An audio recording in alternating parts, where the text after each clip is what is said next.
Hello hi எல்லாருக்கும் வணக்கங்க. Welcome back to our channel. இன்றைக்கி நாம் ஆட்டு ரத்த குடல் பொரியல் எப்படி செய்கிறதுன்னு பார்க்கலாம். இது ரொம்பவே டேஸ்ட்டாக இருக்குங்க, அதே சமயம் ஹெல்த்தியான ஒரு ரெசிபி.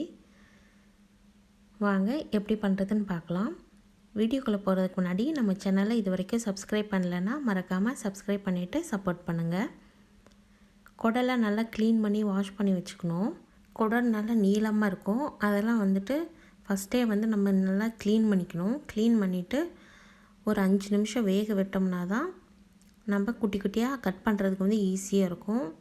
இல்லாட்டி ரொம்ப ஸ்ட்ராங்காக இருக்கும் அந்த போட்டியெல்லாம் கட் பண்ணுறதுக்கு. ஸோ பாருங்கள், நல்லா க்ளீன் பண்ணிவிட்டு கொஞ்சமாக தண்ணி விட்டு ஒரு 5 நிமிஷம் இதை வேக விட்டுக்கலாம். ரொம்ப நேரம் வேக விடணும்னு அவசியம் இல்லை. நம்ம கட் பண்ணிவிட்டு அடுத்தது வேக தான் விட போகிறோம். பாருங்கள், ரத்தம் நல்லா கெட்டியாயிருச்சு. ஒரு 5 நிமிஷம் நல்லா வெந்துருச்சு. இதில் இருக்கிற தண்ணியை வடிச்சிட்டு நம்ம அதில் இருக்கிற பீசஸ்லாம் நம்மளுக்கு தேவையான அளவுக்கு சைஸஸில் கட் பண்ணிக்கலாம். ஸோ தண்ணியெல்லாம் வடித்தாச்சு, கட் பண்ணி எடுத்துக்கலாம். கட் பண்ணிவிட்டு குக்கருக்கு மாற்றியாச்சு. பாத்திரத்தில் வேக விட்டோம்னா ரொம்ப நேரம் ஆகும். ஸோ குக்கரில் தேவையான அளவுக்கு தண்ணி விட்டுட்டு ஒரு 2 to 3 விசில் விட்டோம்னா குடல்லாம் நல்லா வெந்துடும். ஸோ உங்களுக்கு தேவையான அளவுக்கு தண்ணி விட்டுக்கோங்க. கொஞ்சமாக மட்டும் உப்பு சேர்த்திருக்கேன், ஏன்னா ரத்தத்துலேயும் உப்பு சேர்த்தி தான் கொடுப்பாங்க நமக்கு கடையில். அதனால் உப்பு கொஞ்சமாக இந்த குடலுக்காக மட்டும் சேர்த்திக்கலாம். ஒரு 2 to 3 விசில் மட்டும் விட்டு எடுத்துக்கலாம். குடல் நல்லா வெந்துடும். நாம் இன்றைக்கி ரொம்ப மசாலாலாம் போடாமல் சிம்பிளாக எங்கள் ஊரில் எப்படி நாங்கள் பண்ணுவோன்னு நான் செஞ்சு காட்டுறேன். இதில் மசாலாவே நம்ம எதுவும் ஆட் பண்ண போகிறதில்ல. இது பார்த்திங்கன்னா நம்ம கறி குழம்பு சேர்த்திக்கிற சாந்து. இதில் வெங்காயம், தக்காளி, இஞ்சி, பூண்டெல்லாம் வணக்கி கறி குழம்புக்கு சேர்த்திக்கோ இல்லைங்களா, அந்த சாந்து கொஞ்சமாக எடுத்து வச்சுருக்கேன். இதுதான் நம்ம போட்டு செய்ய போகிறோம். வெங்காயம், தக்காளியெல்லாம் நம்ம எண்ணெயில் நல்லா வதக்கி தான் அரைச்சிருக்கோம். அதனால நம்ம பொரியல் செய்யும்போது அப்படியே ஆட் பண்ணிக்கலாம். பச்சை வாசனையெல்லாம் எதுவும் இருக்காது. பார்த்திங்கன்னா இங்கே நல்லா வெந்துருச்சு. குக்கர் ஓப்பன் பண்ணி பார்க்கும்போது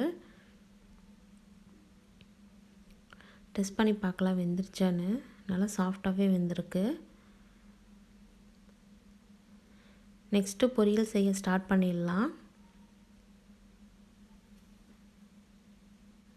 கடாயை வச்சு எண்ணெய் விட்டுக்கலாம். ஒரு 2 to 3 ஸ்பூனு எண்ணெய் விட்டுட்டு கொஞ்சமாக கடுகு சேர்த்திக்கலாம். கடுகுலாம் நல்லா வெடிச்சதுக்கப்புறம் கொஞ்சமாக கருவேப்பிலை சேர்த்திக்கலாம்.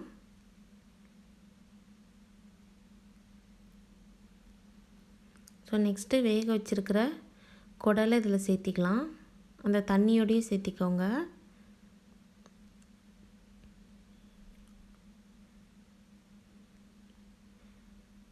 ஸோ நம்ம எடுத்து வச்சுருக்கிற சாந்தையும் இதில் சேர்த்திக்கலாம். இதில் மிளகாலாம் சேர்த்தி அரைக்கலைங்க, நம்ம மிளகாய் தனியாக தான் சேர்த்திக்க போகிறோம். காரத்துக்காக மிளகாய் மட்டும்தான் சேர்த்திக்க போகிறோம். ஸோ சாந்தையும் சேர்த்துட்டு நல்லா மிக்ஸ் பண்ணி விட்டுட்டு இதை கொஞ்சம் நேரம் தண்ணியெலாம் சுண்டுற அளவுக்கு அப்படியே கொதிக்க விட்டுறலாங்க. நெக்ஸ்ட்டு ரத்தத்தை நல்லா கையை விட்டு கரைச்சிக்கோங்க சின்ன சின்னதாக. இதில் கடைக்காரங்க ஆல்ரெடியே உப்பு போட்டதை வச்சுருப்பாங்க. ஸோ நம்ம இந்த பொரியல் செய்யும்போது உப்பு ரொம்பவே கம்மியாக தான் போட்டு செய்யணும்.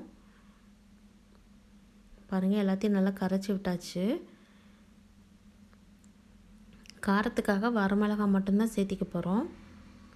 வேறு எந்த மசாலா பொடியும் சேர்த்திக்க போகிறதில்ல. உங்களுக்கு காரத்துக்கு தகுந்த மாதிரி நீங்கள் மிளகாய் அதிகமாக சேர்த்திக்கிறதா இருந்தால் சேர்த்திக்கோங்க.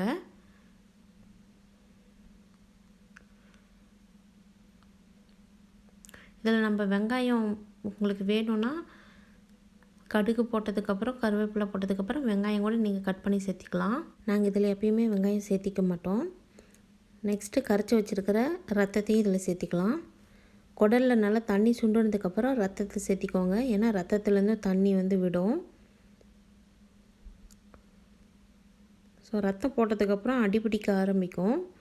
ஸோ கை விடாமல் கிளறி விட்டுட்டே இருக்கணும்.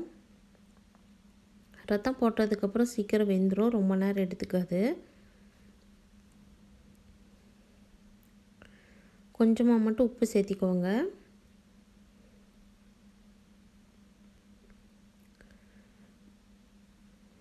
ஸோ பாருங்கள், கை விடாமல் நம்ம கிளறி விட்டுட்டே இருக்கணும். ஸோ பாருங்கள், ரத்தம் நம்ம ஊற்றின கலர்லாம் சேஞ்ச் ஆயிடுச்சு, தண்ணியுமே நல்லா சுண்டிருச்சு.